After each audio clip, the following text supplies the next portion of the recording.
So ngayon guys, ano na bagang meron dito kay PH Packet? So last time, vinlog ko siya, medyo matagal-tagal na rin. Pero ngayon guys, update natin, ano ba talagang meron na dito kay PH Packet? May nagbago na ba sa kanya at maganda na ba siyang utangan?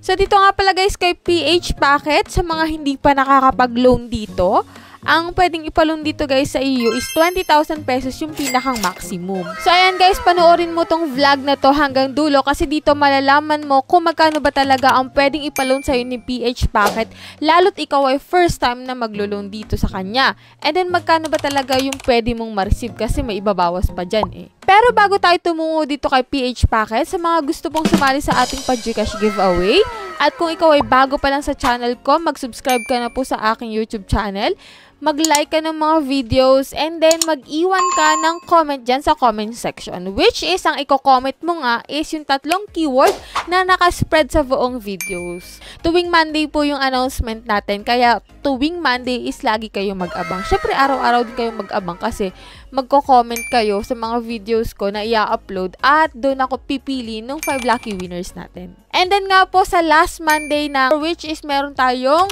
cellphone giveaway. Isa lang po yung mananalo doon. Kaya ano pang inaantay mo guys, mag-subscribe ka na at mag-comment dyan sa baba.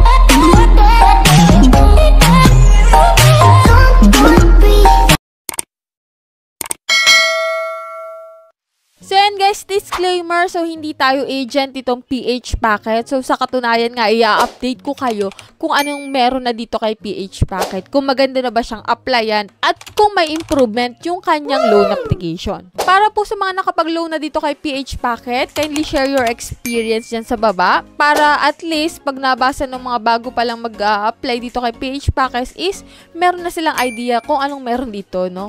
So yan guys, for sake po ng mga bago, ayan, in-install ko itong si PH Packet, and then ang maximum loan pala dito is 30,000 pesos, hindi 20,000.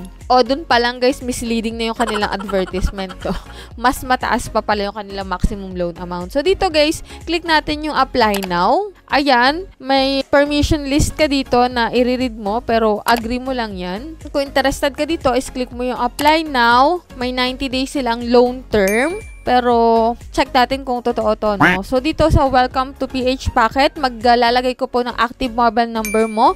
And then, make 6-digit password. And then, yan. Mag-antay tayo ng verification code. And then, kapag tapos na, okay na, yan, click mo lang yung allow. And then, dito guys, naka-flash na sa screen kung ano-ano yung mga ID na available dito. So, pipili ka lang naman po ng isa. So, dito yung ID is UMID, passport, driving license, SSS, PRC, pag-ibig, postal ID, and national ID. So, pili ka dun guys ng available sa'yo kasi ito yung mga ID na recommended nila. So, pwede ka din namang mag-prepare ng other documents pero optional to guys, kahit hindi mo na to lagyan.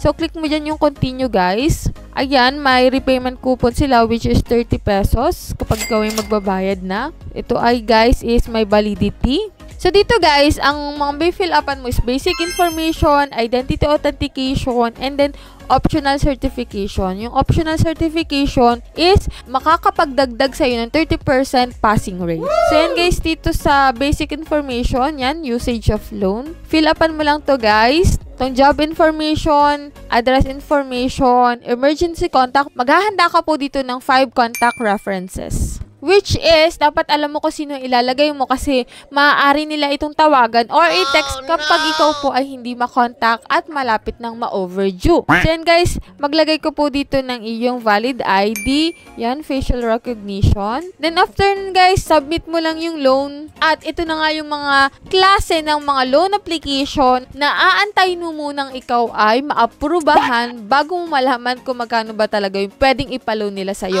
Kasi meron itong review. I-review pa nila guys. Kaya mas maganda talaga na manood ka ng mga ganitong review para malaman mo at magkaroon ka ng idea kung ano ba talaga yung ipapaloan sa'yo na amount. So dito guys, dahil under review pa yung aking loan dito kay PH Packet, nagbasa muna ako ng mga reviews. Anyway, bago pa lang naman ako mag-install ng isang application, binabasa ko na yung mga reviews nila. And hindi naman ako agad-agad naniniwala dun sa mga reviews hanggat hindi ko mismo na-experience kung anong meron talaga dun sa loan application. But, eto na nga, Sabi dito ni Luisito De Silva, misleading, not true to their words, not to be trusted. They say I have 20k installment loan waiting to withdraw, but they only approve me 4,000 with 7 days repayment period. Do not text me anymore, sabi ni Luisita De Silva, no? 4,000 yung na-approve sa kanya and then 7 days lang. And then ito pa guys, sabi ni Rachel Olivo, loan amount is not yet used, but the interest was already deducted. Is more disappointing loan amount 2,000. I received only 1,240. It's a big scam. Never again.